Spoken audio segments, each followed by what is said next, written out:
Et on ouvre ce journal avec cette guerre au Proche-Orient qui a franchi un cap la nuit dernière. Wilfried de Villers, vous êtes l'envoyé spécial d'Europe 1 en Israël. Alors après la pluie de missiles iraniens sur Tel Aviv hier soir, Israël prépare sa riposte.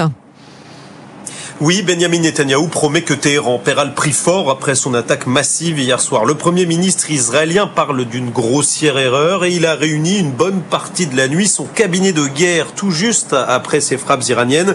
De longs débats sur la riposte qu'Israël pourrait mener. Alors quelle forme pourrait-elle prendre? Les forces de défense israéliennes ont annoncé qu'elles comptaient mener des opérations contre des cibles au Moyen-Orient, prochainement probablement contre les groupes armés pro-Iran dans la région.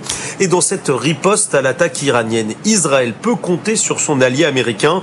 Les États-Unis soutiennent pleinement Israël, a martelé le président Joe Biden hier, évoquant des discussions communes sur une réponse à apporter. Washington qui a par ailleurs activement participé à l'interception des missiles iraniens hier soir, alors que des destroyers américains sont déployés au large d'Israël.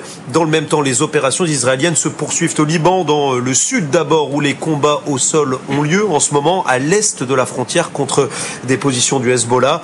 Les frappes aériennes israéliennes se poursuivent elles aussi, ce matin et dans la nuit. C'est la banlieue sud de Beyrouth, la capitale libanaise, qui a encore une fois été ciblée dans un quartier considéré comme l'une des places fortes du mouvement chiite. Wilfried de Villers en direct de Tel Aviv pour Europe 1. Merci Wilfried.